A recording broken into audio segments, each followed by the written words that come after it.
Thank you. First of all, I started this on Twitter, but Twitter, they are restricting me. I want to first of all say, you can follow me on Twitter with the name Boris Moro, Boris Moro. Hello. So the whole scenario is that President Muhammadu Buhari, he died on the 19th of February. On the 19th of February, please, those analysts, if you can take notes, take pen and your paper and note these things down. Note them down carefully. I'll be giving a specific things here, specific details right now.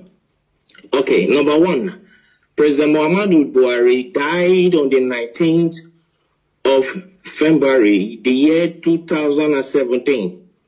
He died in Newcastle, in Freeman Hospital, Newcastle. He died as a result of heart disease, which the Nigeria presidency failed to disclose. On the 19th of February, I was in London by the special grace of God. I'm a journalist. I work with one of the Nigeria broadcasting station and one of the leading Nigeria broadcasting stations. So I covered the event in London. He died in Freeman Hospital, Newcastle. I was there. I covered the event. Then, Muslims, they don't embalm people. So on the 20th of February, he was flew into Saudi Arabia where he was buried. I was there live and I covered the event where Aisha Buhari put on white attire. I think you are with me. Go ahead. So where Aisha Buhari put on white attire and the children. Can you pause a bit? And let me remind Nigerians and the entire world that this event he said he covered, he have the video. He have the video. I do. Go ahead. I have all the video. So the Nigeria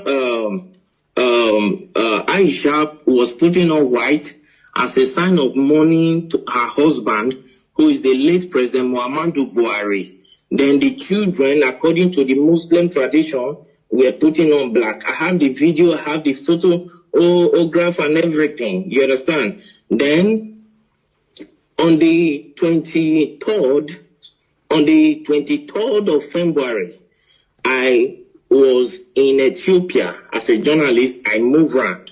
So I was in Ethiopia where the African Union, the AU, hold a summit, a mini silence for late President Muhammadu Buhari on the 23rd of February, the year 2017. Hold on, please. I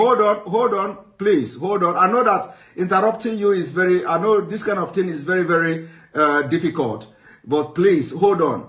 Now, you, after covering the event, you went to Ethiopia on the 23rd of April, on the 23rd of February yes. 2017. And yes. You were there at the African Union Summit or whatever. Yes. You covered it with your own camera as a journalist, and yes. You have the video. Exactly, I do. Go ahead. So, I covered the events there where the African Union hold a mini silence for late President Muhammadu Buhari. So, to show their last respect to the late President Muhammadu Buhari of the Nigeria government. Then, on the 28th of February, which I think is the last day of February, then Queen Elizabeth gave a condolence statement to the Nigeria government in respect of late President Muhammadu Buhari, and which went viral. Yes. So all of these, the Nigerian government led by late Abakari and with the Kaaba swept under the carpet for selfish and greed reasons. Then on the 2nd of March, Eric Joyce, the ex-British lawmaker, he issued a statement, a condolence statement to Nigeria for the loss of her president. Are you with me, sir? Yes. Then they swept it under carpet, and the man got angry and came out to say that President Muhammadu Buhari is dead. If President Muhammadu Buhari if they think he is lying, that they should come out to challenge him. You understand what I'm saying now? Yes, they should come out to challenge him in the court of law, that he will come out with every evidence to prove that Muhammadu Buhari is dead. As I talk to you, since 2017, till this minute, nobody from the Nigerian government all across the nations of the earth came up to challenge Eric Joyce, the ex-British lawmaker. That went by. Then on April 17th, one American journalist by name Mark Smith, he came up to say that the corruption going on in Nigeria is unbearable, that he can only imagine how the Nigerians are surviving in that country, that there is corruption everywhere. You understand? So we just talked over all this. But what actually prompted me to come up to this tonight is, one, the Nigerian youth have been suffering 60 years of independence, 60 years of suffering and smiling, and yet the government is taking them for granted. Now the Nigerian youth, they came up to say, no, enough is enough. We don't need this anymore. Let's put an end to this. All what they could do was to send the military to fire them. If they think maybe I am lying, let Aisha Buhari, the wife of the late President Buhari, come up to tell me that the imposter parading himself as the Buhari is her husband. If I am lying, okay, hold it there. First of all, I want you to tell me, because you are one of the best journalists, but people don't know. Like I said, you don't need to mention your name. You don't also need to mention the Nigeria TV station where you work and all that. So now during the time when this man died, I want you to tell me, what did you do? Like, did you contact anybody in Nigeria, like any prominent politicians, and who is the person and what did you discuss? And can you tell us why, what happened that the Nigerian media didn't carry out the news, including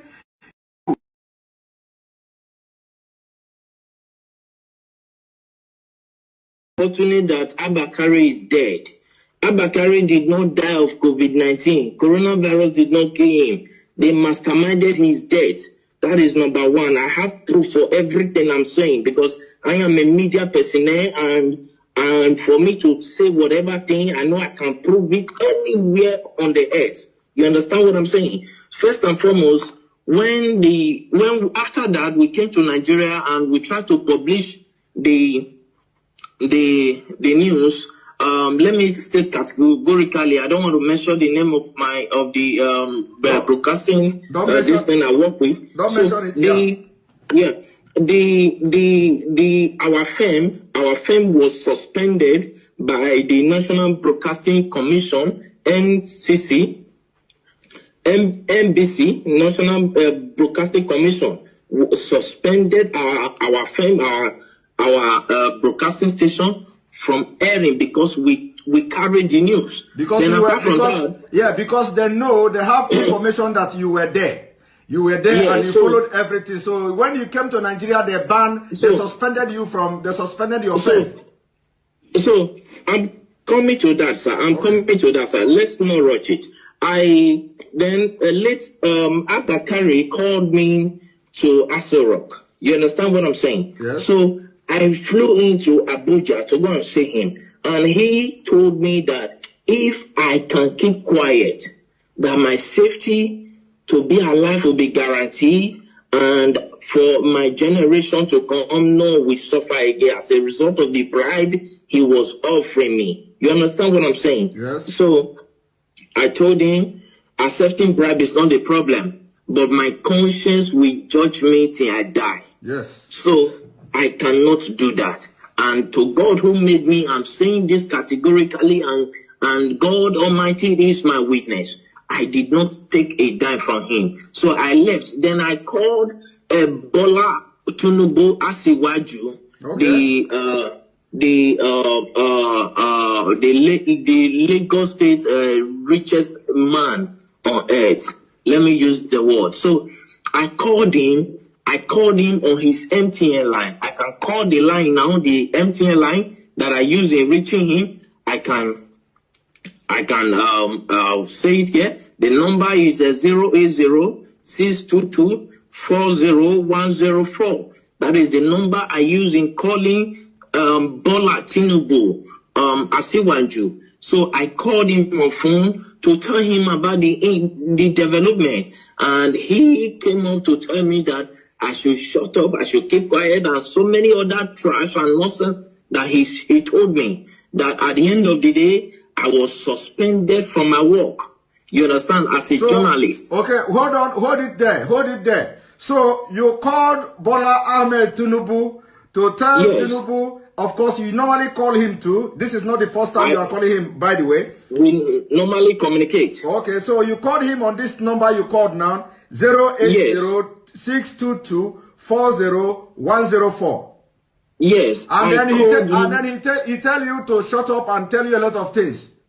He specifically, I can still remember, I still have the record of that conversation. You understand? Because as a journalist, you keep record of things, because years to come you might need it. You understand me? Okay. So I still have the record of that conversation. So when I called him, he told me that Nigeria is not like other countries. That Nigeria terms of affair revolve and must continue to revolve around the cycle. You understand now? He told me that it must continue to revolve around the cycle, that the system of governance in Nigeria is different from every system of governance in the world, on earth, that in Nigeria transparency is something that they don't toy with, that they try to hide everything, that it's not everything the masses must know. It's not everything the masses, the people of Nigeria must be aware of.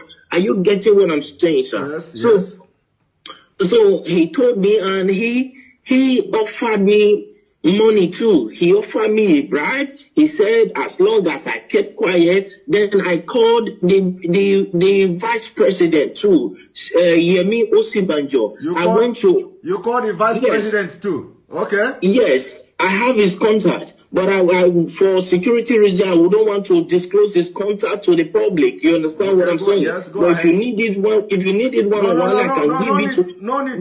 Just go ahead. No need. So I called Professor Yemi Osibanjo. I called him. I went to his office to meet him in Aso Rock in Abuja. So when I got there, and I told him, sir, we understood, because I was the one that covered that news. I'm from so place. I introduced myself to him, and he welcomed me. He sat me down. I told him this according to the law that I know, because my father is in Nigeria. You understand me now? My father is in Nigeria. My mother is from the British. Is from England. So I told him that according to the laws that are known in Nigeria, when the president died, the vice president automatically will become the president. You understand? As a way of moving the country forward. He said that the Nigerian government is not run in that system.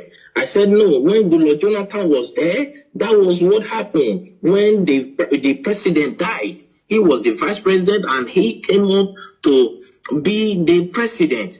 You understand what I'm saying? And he said, please, for my safety, I should keep quiet and go my way. That the course of things will play out by itself in Nigeria. The reason I got to understand that. Can you pause a little bit, please? I know that this is very difficult, when I'm, pausing you all the time. So, is it that because of the way you have actively trying to air this news was the reason why you were suspended and sacked or something? I wasn't sacked, sir. I was suspended. Okay, you were suspended. Okay. So was it the reason? Was it the reason you were suspended? Yes. Okay. All right. Go ahead. Because I told them that I will publish it. Then, as at that time, I was receiving so many threats. Like seriously, people started threatening my life, threatening me here and there. Then I called, El-Rufai, because El-Rufai was there when Buhari was being buried in Saudi Arabia. El-Rufai was there, the Sultan of Sokoto was there, Ganduje was there. As at that time, then about 10 or 11 persons, prominent people from Nigeria were there, including other people who came to the burial ground. But the people that were there, El-Rufai was there. The Sultan of Sokoto was there. You understand what I'm saying now? Yes. So when they were burying him in Saudi Arabia, and they started threatening me. At that time, they threatened me. Because I told them I would publish the video. You understand what I'm saying? Yes. And I understand that many of them are hearing me right now. I understand that many of them will come up to say it's a lie, nothing like that happened. But if any of them can come up to challenge me that this and this and this I'm saying now never happened, I will be very glad, because I will pick it up from there. I will take it to the court, to the International Court of Law. Let Aisha Buhari come up to tell me that the man he's posting as a Buhari is the real Buhari. I will come up with every evidence, including the video of how he was wrapped with the Nigeria flag, yes, with the green, white, green cloth. Okay. I will come up with the video of everything. Okay, let them come out and challenge me. Okay, hold it there. So actually, the video and all these pictures were taken away from you, but you have your own backup as a journalist. I always have backup. All right. I always have backup. Go ahead. Continue.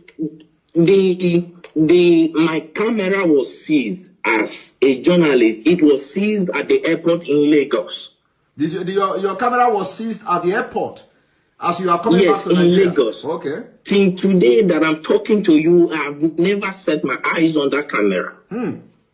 But you have backup. You understand what they didn't know that. You know they are Of course, I have all my backup. Even this evening, I was going through the backup. I was playing all of them. I was going through them again. So if they want to debunk this thing, I'm saying that it's a lie. Nothing like that happened. How come the AU, the Africa, our presidents, had a minute silent for them? As at that time, I could remember I called the president of Ghana on this issue. The president of Ghana told me that it is not in their interest that if the people of Nigeria cried out for 30 days. That is when they will take up the case, that the AU will take up the case. As long as nobody has cried out, that it is assumed that they understood what is going on, that in Nigeria is not Ghana. That is what the president of Ghana told me. You understand what I'm saying now? Yeah. I understand that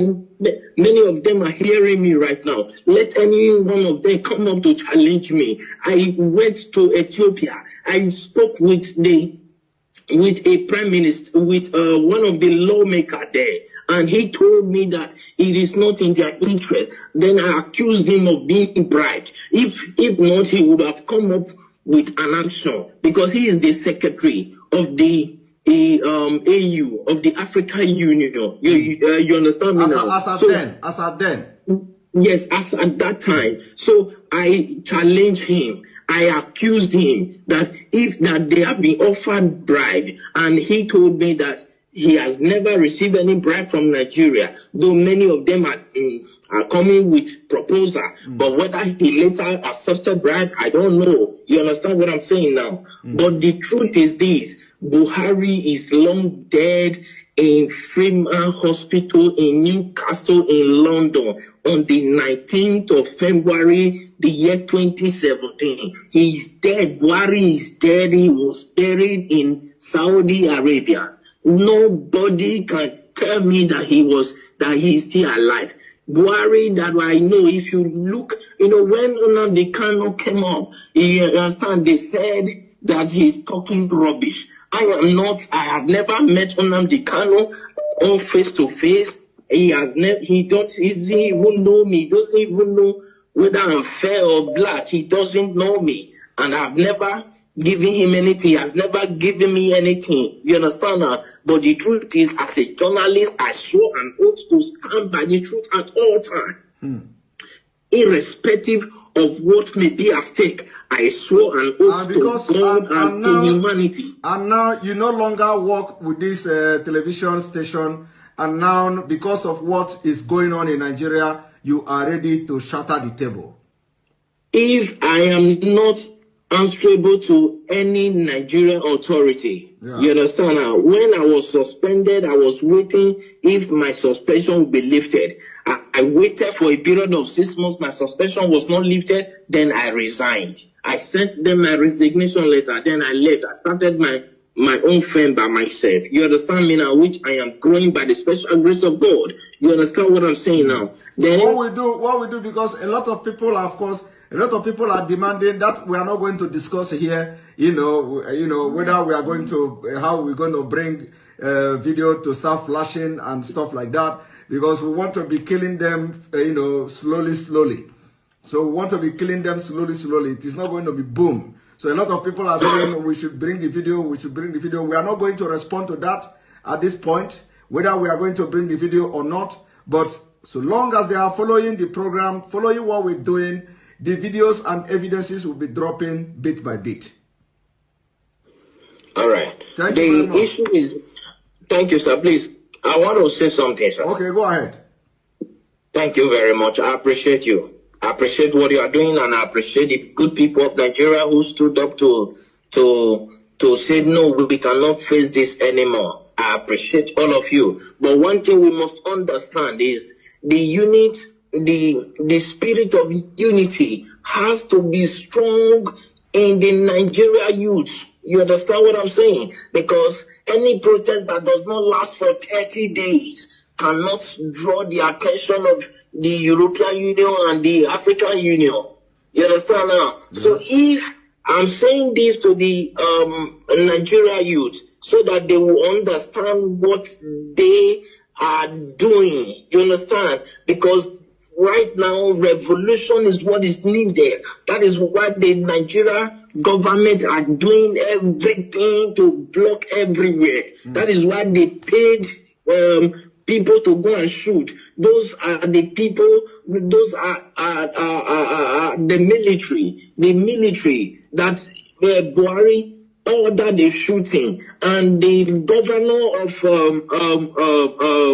Lagos State, Sanwo-Olu said that there was, at first I watched him. He said there was nothing like that. Then I called him on the phone. That was day before yesterday. You called someone on the phone. You called someone on the phone the day before yesterday. I have their number. I called him on the phone and I asked him, why are you saying this? It is obvious across the nations of the earth. Why are you saying this? People will come after you. The Nigerian youths that I know, they are calm, but when you toy with their simplicity, they will come after you. You understand what I'm saying? Yes. Then I believe that was later when he came up to say that they thought nobody died, but he began to look for possible means to change his mouth. Then I called Bola Asiwaju. Then when I learned that he was in France, I flew into France to go and see him, but I was not allowed to see him in his France mansion. You understand? Then I called him on his phone. His phone was switched off and he couldn't attend to my call. Then I went to his LinkedIn page. Yeah, I went to his LinkedIn page to contact him. And when I contacted him, he told me that he was never the one that ordered the shooting, though he was aware of it. I was asking him, why did you order people to remove that camera? He said he was not the one, that it was the governor, Sanwo-Olu, that ordered them to remove it, that nobody can remove it except the governor signed it. So the governor of Lagos State, he was aware of what will happen. He was aware that soldiers were going there. He let any of them come up to say this is not true, and I will publish the voice notes, the voice recording through LinkedIn that I communicated with Asiwaju Bola Tinubu. You understand what I'm saying tonight? Yes. Thank you very much. You know, some people will be saying, "Oh, this thing is not adding up." You know, sometimes when you are in the field, the way these Nigeria politicians, the way this Nigeria story goes, you know, sometimes it will go up and go down. Some people may not be, you know, getting the point. Some people may not understand, you know, why would you go to France? Why would you do this? You know, but when a journalist who is like, you know, dealing with all these politicians in Nigeria, and you want to be the person to have the first-hand information of whatever that is happening, and especially when you are out of the game, especially from the Nigeria space, and now you want to be, you want to have first-hand information of what is going on. You know, sometimes when something like this happens, of course, you can fly to anywhere just to get the information and get the first-hand information, you know, to have it in your own space. But anyway, sure. I must thank you very much. This is the first time you are talking to anybody about this. Yes. This is the first time ever you are talking to anybody about this. We are going to continue our discussion. It is not going to be online. It is not going to be live.